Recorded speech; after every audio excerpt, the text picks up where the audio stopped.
ਸਤਿ ਸ਼੍ਰੀ ਅਕਾਲ। ਮੈਂ ਜਸਪਾਲ ਮਾਨ। ਤੁਸੀਂ ਵੇਖ ਰਹੇ ਹੋ ਪੰਜਾਬ ਲੋਕਮਤ ਟੀਵੀ ਦਾ ਖਾਸ ਸ਼ੋਅ ਸਿਲਵਰ ਲਾਈਨਿੰਗ ਦੇ ਵਿੱਚ ਅਸੀਂ ਵੱਖ-ਵੱਖ ਸ਼ਖਸੀਅਤਾਂ ਦੇ ਨਾਲ ਗੱਲਬਾਤ ਕਰਦੇ ਹਾਂ। ਅਜਿਹੀਆਂ ਸ਼ਖਸੀਅਤਾਂ ਤੁਹਾਡੇ ਰੂਬਰੂ ਲੈ ਕੇ ਆਉਂਦੇ ਹਾਂ ਜਿਨ੍ਹਾਂ ਨੇ ਜ਼ੀਰੋ ਤੋਂ ਉੱਠ ਕੇ ਬਿਲਕੁਲ ਮਿਹਨਤ ਕੀਤੀ ਆ, ਮੁਕਾਮ ਹਾਸਲ ਕੀਤੇ ਨੇ, ਨਵੀਆਂ ਮਿਸਾਲਾਂ ਕਾਇਮ ਕੀਤੀਆਂ ਨੇ। ਅਜਿਹੀ ਸ਼ਖਸੀਅਤ ਆ ਜਿਹੜੀ ਅੱਜ ਸਾਡੇ ਨਾਲ ਰੂਬਰੂ ਕਰ ਰਹੇ ਹਾਂ। ਗੁਰਪ੍ਰੀਤ ਸਿੰਘ ਪੇਪਰ ਆਰਟਿਸਟ ਸਾਡੇ ਸਾਹਮਣੇ ਬੈਠੇ ਹੋਏ ਨੇ। ਗੁਰਪ੍ਰੀਤ ਸਿੰਘ ਪੇਪਰ ਆਰਟਿਸਟ ਦੀ ਜੇ ਗੱਲ ਕਰੀਏ ਤਾਂ ਇਹ ਪੇਪਰ ਦੇ ਨਾਲ ਕਾਗਜ਼ ਦੇ ਅਜਿਹੇ ਮਾਡਲ ਤਿਆਰ ਕਰਦੇ ਨੇ ਜਿਨ੍ਹਾਂ ਨੇ ਪੂਰੀ ਦੁਨੀਆ ਦੇ ਵਿੱਚ ਨਾਮਨਾ ਖੱਟੀ ਹੋਈ ਆ, ਅਤੇ ਇਹਨਾਂ ਨੇ ਬਕਾਇਦਾ ਤੌਰ ਦੇ ਉੱਤੇ ਕਈ ਆ ਜਿਹੜੇ ਉਹ ਵਰਲਡ ਲੈਵਲ ਦੇ ਉੱਤੇ ਰਿਕਾਰਡ ਵੀ ਕਾਇਮ ਕੀਤੇ ਹੋਏ ਨੇ। ਇਹਨਾਂ ਨਾਲ ਗੱਲਬਾਤ ਕਰਾਂਗੇ। ਗੁਰਪ੍ਰੀਤ ਸਿੰਘ ਤੋਂ ਜਾਣਦੇ ਆ ਕਿ ਇਹਨਾਂ ਨੇ ਕਿਹੜੇ ਰਿਕਾਰਡ ਕਾਇਮ ਕੀਤੇ ਨੇ ਅਤੇ ਕਿਸ ਤਰ੍ਹਾਂ ਦੇ ਨਾਲ ਆ ਜਿਹੜਾ ਇਹ ਆਰਟਿਸਟ ਆ ਜਿਹੜੇ ਇਹ ਜਿਹੜਾ ਬਣੇ ਨੇ, ਕਿਸ ਤਰ੍ਹਾਂ ਦੇ ਨਾਲ ਇਹਨਾਂ ਨੇ ਕਲਾ ਨੂੰ ਨਿਖਾਰਿਆ, ਕਿਸ ਤਰ੍ਹਾਂ ਦੇ ਨਾਲ ਸ਼ੁਰੂਆਤ ਕੀਤੀ ਆ। ਗੁਰਪ੍ਰੀਤ, ਸਭ ਤੋਂ ਪਹਿਲਾਂ ਤੁਹਾਡਾ ਸਵਾਗਤ ਹੈ। ਬਹੁਤ ਬਹੁਤ ਧੰਨਵਾਦ ਜੀ ਤੁਹਾਡਾ ਚੈਨਲ ਦਾ, ਕਿ ਤੁਸੀਂ ਇਸ ਨਿਮਾਣੇ ਜਿਹੇ ਕਲਾਕਾਰ ਨੂੰ ਆਪਣੇ ਚੈਨਲ ਦੇ ਮਾਧਿਅਮ ਰਾਹੀਂ ਪੂਰੀ ਦੇਸ਼ ਵਿਦੇਸ਼ ਦੀਆਂ ਸੰਗਤਾਂ ਦੇ ਰੂਬਰੂ ਕਰਵਾਇਆ ਹੈ।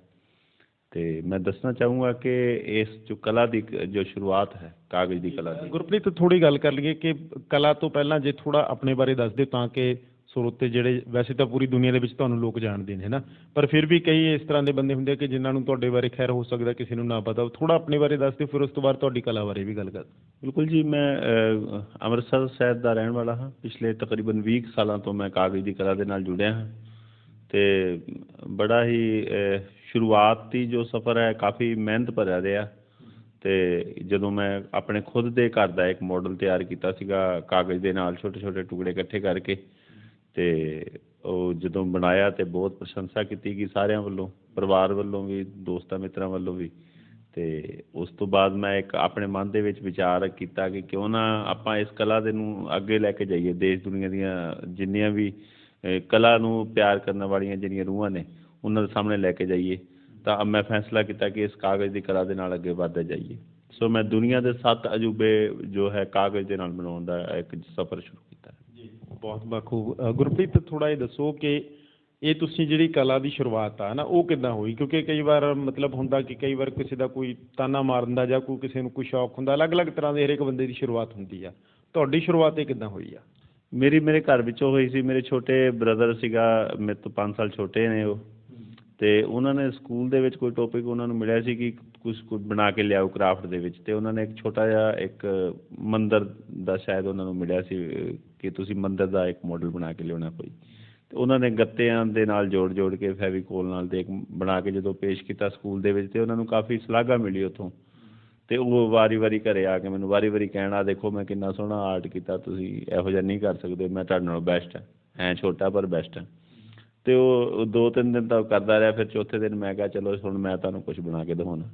ਉੱਥੋਂ ਫਿਰ ਮੈਂ ਸ਼ੁਰੂ ਕੀਤਾ ਅਤੇ ਉਹਨਾਂ ਨੇ ਤਾਂ ਉਸ ਤੋਂ ਬਾਅਦ ਕੁਛ ਬਣਾਇਆ ਨਹੀਂ, ਅਤੇ ਮੇਰਾ ਇੱਕ ਜੋ ਸਫ਼ਰ ਹੈ ਕਾਗਜ਼ ਦੀ ਕਲਾ ਦਾ ਉਹ ਸ਼ੁਰੂ ਹੋ ਗਿਆ। ਹੁਣ ਤੱਕ ਤੁਸੀਂ ਕਿਹੜੇ ਜਿਹੜੇ ਮਾਡਲ ਬਣਾਏ ਨੇ, ਹੈ ਨਾ, ਮਤਲਬ ਧਾਰਮਿਕ ਆ ਜਾਂ ਕੋਈ ਹੋਰ ਸਮਾਜਿਕ ਨੇ ਜਾਂ ਕੋਈ ਸ਼ਖਸੀਅਤਾਂ ਦੇ, ਹੈ ਨਾ, ਟੋਟਲ ਹੁਣ ਤੱਕ ਕਿਹੜੇ ਮਾਡਲ ਬਣਾਏ ਨੇ ਜਿਹੜੇ ਖਾਸ ਕਰਕੇ ਤੁਹਾਡੇ ਪੂਰੀ ਦੁਨੀਆ ਦੇ ਵਿੱਚ ਨਾਮਨਾ ਖੱਟੀ ਹੈ ਜਾਂ ਮਸ਼ਹੂਰ ਹੋਏ ਨੇ?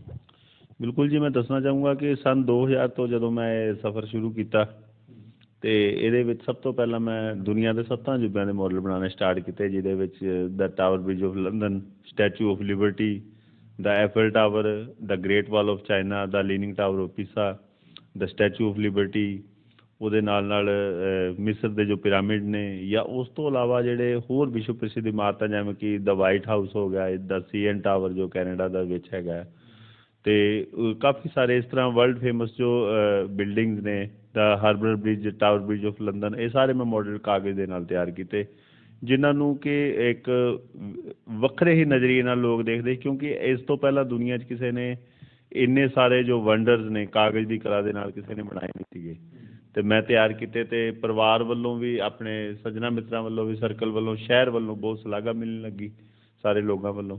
ਅਤੇ ਫਿਰ ਮੈਂ ਇਹ ਸਫ਼ਰ ਅੱਗੇ ਹੋਰ ਵੀ ਜਾਰੀ ਰੱਖਿਆ, ਅਤੇ ਬਹੁਤ ਕੁਛ ਸੈਂਕੜਿਆਂ ਦੇ ਹਿਸਾਬ ਨਾਲ ਮੈਂ ਮਾਡਲ ਤਿਆਰ ਕਰਤੇ। ਅੱਛਾ, ਅਤੇ ਰਿਕਾਰਡ ਕਿਹੜੇ ਮਾਡਲ ਦਾ ਜਿਹੜਾ ਬਣਿਆ ਹੋਇਆ? ਕਿਉਂਕਿ ਕਈ ਰਿਕਾਰਡ ਵੀ ਤੁਹਾਡੇ ਨਾਮ 'ਤੇ ਦਰਜ ਆ, ਉਹ ਮਾਡਲ ਕਿਹੜੇ ਆ? ਪਹਿਲਾਂ ਮਾਡਲ ਬਾਰੇ ਦੱਸੋ, ਫਿਰ ਰਿਕਾਰਡ ਬਾਰੇ ਵੀ ਗੱਲ ਕਰਦੇ ਹਾਂ।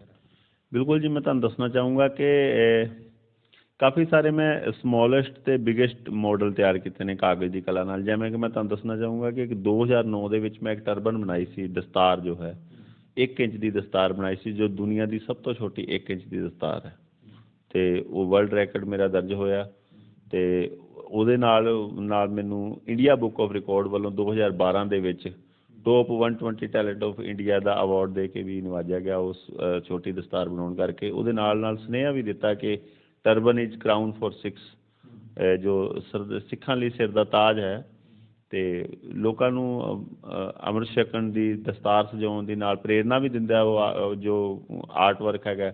ਉਹਦੇ ਨਾਲ ਹੀ ਉਹ ਵਰਲਡ ਰਿਕਾਰਡ ਦੇ ਵਿੱਚ ਵੀ ਦਰਜ ਹੋਇਆ। ਅਤੇ ਹੋਰ ਵੀ ਕਾਫੀ ਸਾਰੀਆਂ ਚੀਜ਼ਾਂ ਨੇ, ਜਿਵੇਂ ਕਿ ਮੈਂ ਆਇਰਨ ਨੇਲਸ ਦੇ ਨਾਲ, ਲੋਹੇ ਦੀ ਬਰੀਕ ਕਿੱਲਾਂ ਦੇ ਨਾਲ ਇੱਕ ਕਾਫੀ ਸਾਰੇ ਪੋਰਟਰੇਟ ਤਿਆਰ ਕੀਤੇ ਨੇ, ਜਿਵੇਂ ਕਿ ਮੇਜਰ ਧਿਆਨ ਚੰਦ ਦਾ, ਅਤੇ ਹੋਰ ਵੀ ਕਾਫੀ ਸਾਰੇ, ਅਤੇ ਕਾਫੀ ਸਾਰੇ ਮਿਨੀਏਚਰਸ ਤਿਆਰ ਕੀਤੇ ਨੇ, ਜਿਵੇਂ ਵੱਡੇ ਮਾਡਲ ਤਿਆਰ ਕੀਤੇ ਨੇ। ਬਿਗੈਸਟ ਪੇਪਰ ਫਲੈਗ ਇੰਡੀਆ ਦਾ ਜੋ ਵੱਡਾ ਝੰਡਾ ਹੈਗਾ, ਉਹ ਮੈਂ 200 ਫੁੱਟ ਦਾ ਕਾਗਜ਼ ਦੇ ਨਾਲ ਤਿਆਰ ਕੀਤਾ ਸੀਗਾ। ਅਤੇ ਕਾਫੀ ਸਾਰੇ ਬਿਗੈਸਟ ਢੋਲ, ਜੋ ਵੱਡਾ ਜੋ ਡਰਮ ਜਿਹਨੂੰ ਇੰਗਲਿਸ਼ 'ਚ ਕਹਿੰਦੇ ਨੇ, ਜੋ ਵੱਡਾ ਢੋਲ ਹੈ 8 ਫੁੱਟ ਸਾਈਜ਼ ਦਾ, ਮੈਂ ਕਾਗਜ਼ ਦੇ ਨਾਲ ਤਿਆਰ ਕੀਤਾ ਸੀ। ਹੋਰ ਵੀ ਅਨੇਕਾਂ ਇਸ ਤਰ੍ਹਾਂ ਦੇ ਸਮੋਲੈਸਟ ਬਿਗੈਸਟ ਪੇਪਰ ਆਰਟ ਬਣਾਉਣ ਕਰਕੇ ਮੈਨੂੰ ਮਿਲੇ ਨੇ।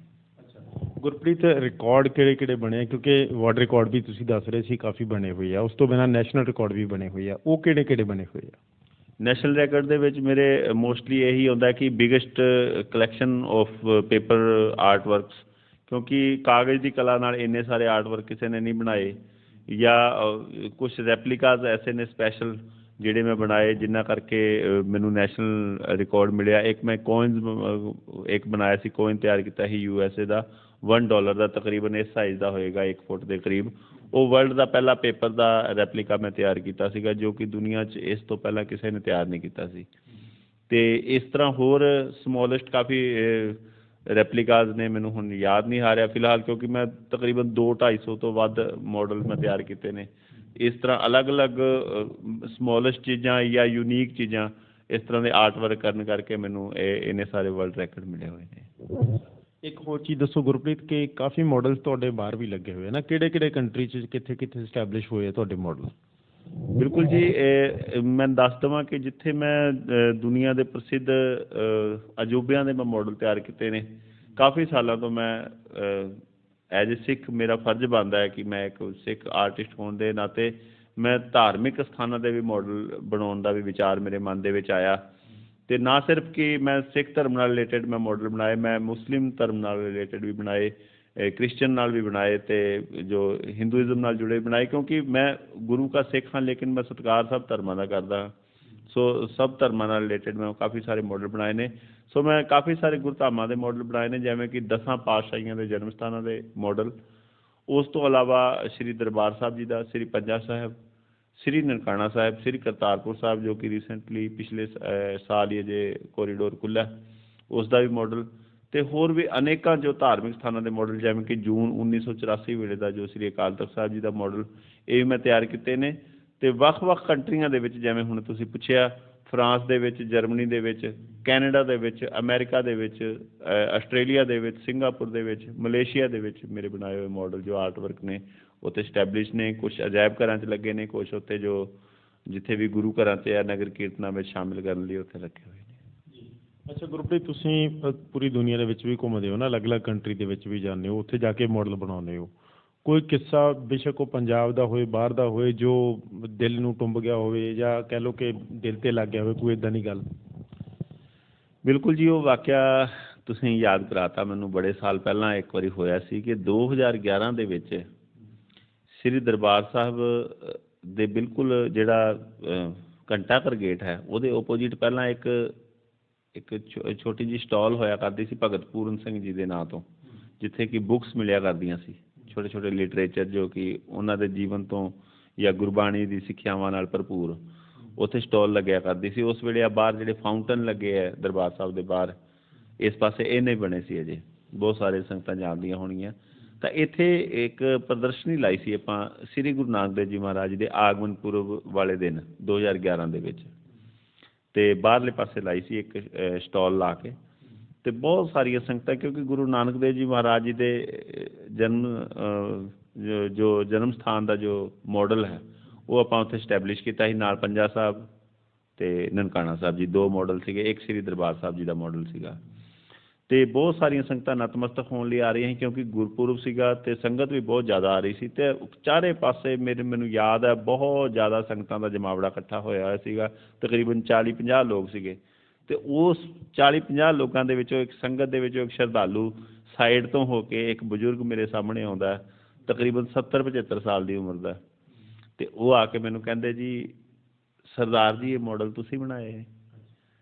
ਤੇ ਮੈਂ ਉਹਨਾਂ ਦੇ ਅੱਖਾਂ ਦੇ ਵਿੱਚੋਂ ਇੱਕ ਪਤਾ ਨਹੀਂ ਇੱਕ ਵੱਖਰੀ ਜੀ ਇੱਕ ਕਸ਼ਿਸ਼ ਦੇਖੀ, ਉਸ ਟਾਈਮ ਇੱਕ ਵੱਖਰੀ ਜੀ ਪਿਆਸ ਦੇਖੀ। ਤੇ ਮੈਂ ਬਾਹਰ ਨਿਕਲ ਕੇ ਆਇਆ। ਕਹਿੰਦੇ ਤੁਸੀਂ ਪਲੀਜ਼ ਕਿਰਪਾ ਕਰਕੇ ਬਾਹਰ ਆਓਗੇ, ਆਪਣੀ ਸਟਾਲ ਤੋਂ ਅੰਦਰੋਂ ਬਾਹਰ ਆਓਗੇ, ਮੈਨੂੰ ਮਿਲਣਾ ਚਾਹੂੰਗਾ ਮੈਂ ਤੁਹਾਨੂੰ। ਤੇ ਮੈਂ ਉਸ ਭੀੜ ਤੋਂ ਥੋੜ੍ਹਾ ਵੱਖਰਾ ਬਾਹਰ ਨਿਕਲ ਕੇ ਆਇਆ ਤੇ ਸਾਰੇ ਵੀ ਵੇਖਣ ਲੱਗ ਪਏ ਇਹਨਾਂ ਨੇ, ਬਜ਼ੁਰਗ ਨੇ ਇਹਨਾਂ ਨੂੰ ਬਾਹਰ ਕਿਉਂ ਬੁਲਾਇਆ। ਤੇ ਮੈਂ ਜਦੋਂ ਬਾਹਰ ਗਿਆ ਤੇ ਮੈਨੂੰ ਉਹ ਕਹਿੰਦੇ ਵੀ ਇੱਕ ਮੈਂ ਤੁਹਾਨੂੰ ਬੇਨਤੀ ਕਰਨਾ ਚਾਹੁੰਦਾ, ਗੁਰੂ ਰਾਮਦਾਸ ਜੀ ਦੇ ਦਰਬਾਰ ਦੇ ਬਾਹਰ ਤੁਸੀਂ ਅੱਜ ਮੇਰੀ ਇਹੋ ਜਿਹੀ ਜ਼ਿੰਦਗੀ ਦੀ ਤਮੰਨਾ ਪੂਰੀ ਕਰਤੀ ਜਿਹਦਾ ਮੈਂ ਕੋਈ ਮੁੱਲ ਹੀ ਨਹੀਂ ਦੇ ਸਕਦਾ। ਤੇ ਮੈਂ ਉਹਨਾਂ ਨੂੰ ਪੁੱਛਿਆ ਵੀ ਕੀ ਵਾਕਿਆ ਹੈ, ਕੀ ਗੱਲਬਾਤ ਹੈ। ਕਹਿੰਦੇ ਜਿਹੜਾ ਤੁਸੀਂ ਇਹ ਸਥਾਨ ਸ਼੍ਰੀ ਨਨਕਾਣਾ ਸਾਹਿਬ ਜੀ ਦਾ ਮਾਡਲ ਦੇ ਰੂਪ ਦੇ ਵਿੱਚ ਬੇਸ਼ੱਕ ਤੁਸੀਂ ਲੈ ਕੇ ਆਏ ਹੋ, ਨਾਲ ਇਹਦਾ ਇਤਿਹਾਸ ਲਿਖਿਆ ਹੋਇਆ ਹੈ। ਇੱਥੇ ਸਿੱਖ ਸੰਗਤਾਂ ਨੂੰ ਮਾਡਲ ਦੇ ਰੂਪ ਦੇ ਵਿੱਚ ਦਰਸ਼ਨ ਦੀਦਾਰੇ ਕਰਾ ਰਹੇ ਹੋ, ਕਿਉਂਕਿ ਖੁੱਲ੍ਹੇ ਦਰਸ਼ਨ ਦੀਦਾਰੇ ਲਈ ਸੰਗਤਾਂ ਨਹੀਂ ਜਾ ਸਕਦੀਆਂ। ਤਾਂ ਇਹ ਉਹ ਸਥਾਨ ਹੈ। ਇਹਦੇ ਪਿਛਲੇ ਪਾਸੇ ਕੋਈ ਸਮਾਂ ਸੀਗਾ, ਆਜ਼ਾਦੀ ਤੋਂ ਪਹਿਲਾਂ ਸਾਡੇ ਘਰ ਹੋਇਆ ਕਰਦੇ ਸੀ ਤੇ ਅਸੀਂ ਸਕੂਲਾਂ 'ਚ ਪੜ੍ਹਦੇ ਸੀ ਤੇ ਅੱਧੀ ਛੁੱਟੀ ਵੇਲੇ ਅਸੀਂ ਇਸ ਸਕੂਲ ਦੇ ਵਿੱਚ ਗੁਰੂ ਘਰ ਦੇ ਅੰਦਰ ਜਾਂਦੇ ਸੀਗੇ, ਜਾਂ ਅਸੀਂ ਛੁੱਟੀ ਵੇਲੇ ਵੀ ਇਹ ਗੁਰੂ ਘਰ ਮੱਥਾ ਟੇਕਣ ਜਾਇਆ ਕਰਦੇ ਸੀ। ਤੁਸੀਂ ਸਾਡੀਆਂ ਬਚਪਨ ਦੀਆਂ ਯਾਦਾਂ ਦੇ ਵਿੱਚ ਸਾਨੂੰ ਲੈ ਗਏ, ਬਚਪਨ ਦੇ ਮਾਹੌਲ 'ਚ ਸਾਨੂੰ ਅਤੀਤ ਯਾਦ ਕਰਾਤਾ। ਤੇ ਅੱਜ ਮੈਂ ਤੁਹਾਨੂੰ ਇੱਕ ਬੇਨਤੀ ਕਰਦਾ, ਉਹ ਬਜ਼ੁਰਗ ਨੇ ਮੈਨੂੰ ਹੱਥ ਜੋੜ ਕੇ ਕਿਹਾ, ਮੈਂ ਕੁਛ ਕਰਨ ਲੱਗਾ, ਕਹਿੰਦਾ ਮੈਨੂੰ ਰੋਕਿਓ ਨਾ। ਤੇ ਮੈਂ ਹੈਰਾਨ ਹੋ ਗਿਆ ਸਾਧ ਸੰਗਤ ਜੀ ਕਿ ਕੀ ਉਹ ਕਰਨਗੇ। ਤੇ ਮੈਂ ਬੜਾ ਉਸ ਟਾਈਮ ਮੇਰੀਆਂ ਅੱਖਾਂ ਭਰ ਆਈਆਂ ਜਦੋਂ ਗੋਡੇ ਥੱਲੇ ਲਾ ਕੇ ਤੇ ਮੈਨੂੰ ਮੱਥਾ ਟੇਕਣ ਲੱਗੇ, ਮੇਰੇ ਪੈਰਾਂ 'ਚ ਡਿੱਗਣ ਲੱਗੇ। ਤੇ ਮੇਰੀਆਂ ਵੀ ਉਸ ਟਾਈਮ ਅੱਖਾਂ ਭਰ ਆਈਆਂ। ਤੁਰੰਤ ਉਹਨਾਂ ਤੋਂ ਵੀ ਪਹਿਲਾਂ ਮੈਂ ਉੱਠ ਕੇ ਉਹਨਾਂ ਨੂੰ ਉਠਾ ਲਿਆ ਤੇ ਮੈਂ ਉਹਨਾਂ ਅੱਗੇ ਬੇਨਤੀ ਕੀਤੀ ਕਿ ਇਹ ਗੁਰੂ ਰਾਮਦਾਸ ਪਾਤਸ਼ਾਹ ਜੀ ਦਾ ਦਰ ਹੈ। ਮੇਰੇ 'ਚ ਇੰਨੀ ਕਾਬਲੀਅਤ ਨਹੀਂ, ਮੇਰੇ 'ਚ ਇੰਨੀ ਔਕਾਤ ਨਹੀਂ ਕਿ ਮੈਂ ਗੁਰੂ ਰਾਮਦਾਸ ਜੀ ਦੇ ਦਰ ਦੇ ਸਾਹਮਣੇ ਤੁਹਾਡੇ ਤੋਂ ਆਪਣੇ ਪੈਰਾਂ ਨੂੰ ਹੱਥ ਲਵਾ ਲਵਾਂ। ਜੇ ਤੁਹਾਡੀ ਇਜਾਜ਼ਤ ਹੋਏਗੀ ਤਾਂ ਮੈਂ ਇੱਥੇ ਪ੍ਰਦਰਸ਼ਨੀ ਲਾਊਂਗਾ, ਨਹੀਂ ਤਾਂ ਮੈਂ ਚਲਾ ਜਾਊਂਗਾ। ਮੈਂ ਗੁਰੂ ਰਾਮਦਾਸ ਦੇ ਦਰ ਦੇ ਸਾਹਮਣੇ ਆਪਣੇ ਆਪ ਨੂੰ ਪੈਰਾਂ ਨੂੰ ਹੱਥ ਨਹੀਂ ਲਵਾ ਸਕਦਾ, ਕਿਉਂਕਿ ਇਹ ਕਲਾ ਵੀ ਜੋ ਤੁਸੀਂ ਦੇਖ ਰਹੇ ਹੋ, ਜਿਸ ਤੋਂ ਪ੍ਰਭਾਵਿਤ ਹੋਏ ਹੋ, ਇਹ ਵੀ ਗੁਰੂ ਰਾਮਦਾਸ ਪਾਤਸ਼ਾਹ ਦੀ ਬਖਸ਼ੀ। ਸੋ ਉਹਨਾਂ ਦੀਆਂ ਅੱਖਾਂ ਨੇਤਰਾਂ 'ਚ ਵੀ ਪਾਣੀ ਸੀ ਤੇ ਮੇਰੀਆਂ ਨੇਤਰਾਂ 'ਚ ਵੀ ਪਾਣੀ ਸੀ। ਬਹੁਤ ਸਾਰੀਆਂ ਇੰਟਰਨੈਸ਼ਨਲ ਨੈਸ਼ਨਲ ਐਗਜੀਬਿਸ਼ਨਸ ਲਾਈਆਂ ਨੇ ਸਿੰਗਾਪੁਰ ਦੇ ਵਿੱਚ, ਹਜ਼ਾਰਾਂ ਦੀ ਤਾਦਾਦ 'ਚ ਸੰਗਤਾਂ ਉੱਥੇ ਇਕੱਠ ਹੁੰਦਾ, ਉੱਥੇ ਐਗਜੀਬਿਸ਼ਨਾਂ ਲਾਈਆਂ ਨੇ। ਲੇਕਿਨ ਜੋ ਇਹ ਵਾਕਿਆ ਜਦੋਂ ਵੀ ਮੈਨੂੰ ਯਾਦ ਆਉਂਦਾ, ਉਦੋਂ ਹੀ ਮੈਂ ਸ਼ੁਕਰ ਕਰਦਾ ਧੰਨ ਗੁਰੂ ਰਾਮਦਾਸ ਕਿ ਤੁਹਾਡੀ ਬਖਸ਼ੀ ਹੋਈ ਇਸ ਕਲਾ ਸਦਕਾ ਦੇਸ਼ ਦੀਆਂ ਸੰਗਤਾਂ ਇੰਨਾ ਜ਼ਿਆਦਾ ਮਾਨਤਾਨ ਬਖਸ਼ਦੀਆਂ ਨੇ, ਇੰਨਾ ਸਤਿਕਾਰ ਬਖਸ਼ਦੀਆਂ। ਅੱਛਾ ਗੁਰਪ੍ਰੀਤ, ਕਲਾ ਦੇ ਕਦਰਦਾਨ ਜੇ ਇੱਥੇ ਆ ਤਾਂ ਬਾਹਰ ਵੀ ਮਿਲਦੇ ਆ, ਹੈ ਨਾ। ਬਾਹਰ ਜਦੋਂ ਤੁਸੀਂ ਜਾਂਦੇ ਹੋ ਤਾਂ ਉੱਥੇ ਕਿਸ ਤਰ੍ਹਾਂ ਦੇ ਨਾਲ ਜਿਹੜਾ ਲੋਕ ਮਿਲਦੇ ਆ, ਉੱਥੇ ਕਿਵੇਂ ਦਾ ਪਿਆਰ ਹੁੰਦਾ, ਉਹ ਵੀ ਜ਼ਰਾ ਦੱਸੋ। ਬਿਲਕੁਲ ਜੀ। ਬਾਕੀ ਇੱਕ ਚੀਜ਼ ਮੈਂ ਜ਼ਰੂਰ ਕਹੂੰਗਾ ਕਿ ਇੱਥੇ ਥੋੜ੍ਹਾ ਲੋਕ, ਪਤਾ ਨਹੀਂ ਪੰਜਾਬ ਦਾ ਆਪਣਾ ਥੋੜ੍ਹਾ ਹੁਣ ਕਲਚਰ ਇਹਨਾਂ ਦਿਨਾਂ 'ਚ ਇਹੋ ਜਿਹਾ ਹੋ ਗਿਆ ਜਾਂ ਕੁਛ, ਲੋਕ ਹਰ ਚੀਜ਼ ਨੂੰ ਮਖੌਲ ਦੇ ਵਿੱਚ ਲੈਣਾ ਚਾਹੁੰਦੇ ਨੇ। ਅਗਰ ਅਸੀਂ ਕਿਸੇ ਮਾਲ ਦੇ ਵਿੱਚ, ਮੰਨ ਲਓ ਸਪੋਜ਼ ਮੈਂ ਪਿਛਲੇ ਬੀਤੇ ਦਿਨੀ ਅੰਮ੍ਰਿਤਸਰ ਦੇ ਵਿੱਚ, ਚੰਡੀਗੜ੍ਹ ਦੇ ਵਿੱਚ ਮਾਲ ਦੇ ਵਿੱਚ ਸ਼੍ਰੀ ਕਰਤਾਰਪੁਰ ਸਾਹਿਬ ਜੀ ਦੇ ਵੱਡੇ ਡਿਟੇਲ ਮਾਡਲ ਬਣਾ ਕੇ ਆਪਾਂ ਉੱਥੇ ਸਟੈਬਲਿਸ਼ ਕੀਤੇ, ਤਾਂ ਕਿ ਸਾਡੀ ਜਨਰੇਸ਼ਨ ਨੂੰ, ਸਾਡੇ ਲੋਕਾਂ ਨੂੰ, ਸਾਡੇ ਬੱਚਿਆਂ ਨੂੰ ਇਤਿਹਾਸ ਦਾ ਪਤਾ ਚੱਲੇ। ਨਾਲ ਇਤਿਹਾਸ ਲਿਖਿਆ ਸੀ ਗੁਰਮੁਖੀ ਦੇ ਵਿੱਚ ਵੀ, ਹੋਰ ਵੀ ਅਲੱਗ-ਅਲੱਗ ਭਾਸ਼ਾਵਾਂ 'ਚ। ਤਾਂ ਲੋਕ ਸਿਰਫ ਬਸ ਇੰਨੀ ਕੀ ਰਿਸਪੈਕਟ ਹੈ ਕਿ ਕੋਈ ਗੁਰਦੁਆਰਾ ਸੈਲਫੀ ਲਈ ਤੇ ਅੱਗੇ ਚਲੇ ਗਏ, ਸੀਰੀਅਸ ਨਹੀਂ ਲੈਂਦੇ ਉਸ ਚੀਜ਼ ਨੂੰ। ਉਹ ਤੇ ਗਹਿਰਾਈ ਤਾਂ ਹੀ ਨਹੀਂ ਉਤਰਦੇ ਕਿ ਇਹ ਜੋ ਇੱਥੇ ਇਹਨਾਂ ਦਾ ਕੀ ਮੋਟਿਵ ਹੈਗਾ ਇਹ ਕਰਨ ਦਾ, ਇਹ ਕੰਮ ਦਾ, ਕਿਉਂ ਇਹ ਮਾਡਲ ਲਾਇਆ ਗਿਆ, ਸਾਨੂੰ ਕੀ ਸਮਝਾਉਣਾ ਚਾਹ ਰਿਹਾ ਜਾਂ ਕੀ ਦੱਸਣਾ ਚਾਹ ਰਿਹਾ। ਬਾਹਰ ਜਿੰਨੀਆਂ ਵੀ ਸੰਗਤਾਂ ਜਾਂਦੀਆਂ, ਅਸੀਂ ਜਾਂਦੇ ਜਦੋਂ, ਤਾਂ ਜਿੰਨੀਆਂ ਵੀ ਸੰਗਤਾਂ ਉਹਨਾਂ ਨੇ ਬੜੇ ਅਦਬ ਸਤਿਕਾਰ ਦੇ ਨਾਲ ਜਿੱਥੇ ਮਿਲਦੇ ਨੇ, ਮਾਨਤਾਨ ਬਖਸ਼ਦੇ ਹੈ, ਉੱਥੇ ਹਰ ਚੀਜ਼ ਦੀ ਤਹਿ ਤਾਈਂ ਗਹਿਰਾਈ ਤਾਈਂ ਉਹ ਜਾਣਕਾਰੀ ਲੈਂਦੇ ਹੈ, ਕੁਛ ਸਿੱਖ ਕੇ ਜਾਂਦੇ। ਸਾਡੇ ਤੋਂ ਨਹੀਂ, ਗੁਰੂ ਕੇ ਇਤਿਹਾਸ ਤੋਂ, ਗੁਰੂ ਕੇ ਗੁਰਧਾਮਾਂ ਦੇ ਜੋ ਇਤਿਹਾਸ ਹੁੰਦੇ ਨੇ ਉੱਥੇ ਲੱਗੇ ਹੁੰਦੇ ਨੇ, ਲਿਖੇ ਹੁੰਦੇ ਨੇ ਨਾਲ ਨਾਲ ਮਾਡਲਾਂ ਦੇ, ਤਾਂ ਉੱਥੋਂ ਜਾਣਕਾਰੀਆਂ ਲੈ ਕੇ ਜਾਂਦੇ ਨੇ, ਕੁਛ ਸਿੱਖ ਕੇ ਜਾਂਦੇ ਨੇ। ਤਾਂ ਇੱਥੇ ਬਹੁਤ ਸਾਰੀਆਂ ਸੰਗਤਾਂ ਹੈਗੀਆਂ ਵੀ ਨੇ ਚੰਗੀਆਂ, ਪਰ ਜੋ ਅੱਜ ਕੱਲ੍ਹ ਦੀ ਯੂਥ ਕਿਤੇ ਨਾ ਕਿਤੇ, ਤੁਹਾਨੂੰ ਪਤਾ ਜੋ ਪੰਜਾਬ ਦੇ ਵਿੱਚ ਅੱਜ ਕੱਲ੍ਹ ਪਰੋਸਿਆ ਜਾ ਰਿਹਾ, ਲੱਚਰਤਾ ਨਾਲ ਭਰੇ ਗੀਤ, ਹਿੰਸਾ ਨਾਲ ਭਰੇ ਹੋਏ ਗੀਤ, ਕਿਤੇ ਨਾ ਕਿਤੇ ਉਹਨਾਂ ਨੇ ਅੱਜ ਸਾਡੇ ਸਿੱਖ ਬੱਚਿਆਂ ਦੀ ਮੈਂਟੈਲਿਟੀ 'ਤੇ ਫਰਕ ਪਾਇਆ ਤੇ ਉਹ ਹਾਸੇ ਮਜ਼ਾਕ ਦੀ ਗੱਲ ਕਹਿ ਕੇ ਚਲੇ ਜਾਂਦੇ। ਸਿੱਖਾਂ ਯੋਧਿਆਂ ਦੀਆਂ ਸਾਡੀਆਂ ਇਤਿਹਾਸ ਨੂੰ ਇੰਨਾ ਗੌਰ ਫਰਮਾਉਂਦੇ ਹੀ ਨਹੀਂ ਉਹ। ਬਿਲਕੁਲ ਬਹੁਤ ਇਸ ਤਰ੍ਹਾਂ ਦਾ ਹੁੰਦਾ, ਖਾਸ ਕਰਕੇ ਨੌਜਵਾਨ ਪੀੜ੍ਹੀ ਤਾਂ ਉਹਨਾਂ ਤੋਂ ਜ਼ਿਆਦਾ ਪ੍ਰਭਾਵਿਤ ਆ। ਅੱਛਾ ਗੁਰਪ੍ਰੀਤ, ਬੜੇ ਰਿਕਾਰਡ ਕਾਇਮ ਕਰ ਲਏ, ਆਉਣ ਵਾਲੇ ਸਮੇਂ ਦੇ ਵਿੱਚ ਮਨ ਦੇ ਵਿੱਚ ਕੀ ਚੱਲਦਾ ਕਿ ਜਾਂ ਕੀ ਰਹਿ ਗਿਆ ਕਿ ਯਾਰ ਆਹ ਰਿਕਾਰਡ ਰਹਿ ਗਿਆ ਇਹ ਬਣਾਉਣਾ, ਜਾਂ ਹੋਰ ਮਨ ਦੇ ਵਿੱਚ ਕੀ ਖਿਆਲ ਚੱਲਦਾ ਕਿ ਆਉਣ ਵਾਲੇ ਸਮੇਂ 'ਚ ਇਹ ਚੀਜ਼ਾਂ ਨੇ ਜਿਹੜੀਆਂ ਕਰਨੀਆਂ ਨੇ? ਪੰਜਾਬ ਲੋਕਮਤ ਟੀਵੀ ਤੇ ਤੁਸੀਂ ਦਰਸ਼ਕਾਂ ਦੇ ਰੂਬਰੂ ਕਰਾ ਰਹੇ ਹੋ, ਤੇ ਇਸ ਚੈਨਲ ਦੇ ਮਾਧਿਅਮ ਰਾਹੀਂ ਅੱਜ ਮੈਂ ਆਪਣੇ ਦਿਲ ਦੀ ਗੱਲ ਸਾਂਝੀ ਕਰਨਾ ਚਾਹੂੰਗਾ ਕਿ ਗੁਰੂ ਰਾਮਦਾਸ ਪਾਤਸ਼ਾਹ ਦੀ ਕਿਰਪਾ ਸਦਕਾ ਜਿੱਥੇ ਅਸੀਂ 10 ਪਾਤਸ਼ਾਹੀਆਂ ਦੇ ਜਨਮ ਸਥਾਨਾਂ ਦੇ ਡਿਟੇਲ ਮਾਡਲ ਤਿਆਰ ਕੀਤੇ ਨੇ, 5 ਤਖ਼ਤ ਸਾਹਿਬਾਨਾਂ ਦੇ ਮਾਡਲ ਤਿਆਰ ਕੀਤੇ ਨੇ, ਪਾਕਿਸਤਾਨ ਦੇ ਜੋ ਇਤਿਹਾਸਿਕ ਗੁਰਧਾਮ ਨੇ ਉਹਨਾਂ ਦਾ ਹੀ ਮਾਡਲ ਤਿਆਰ ਕੀਤੇ ਨੇ।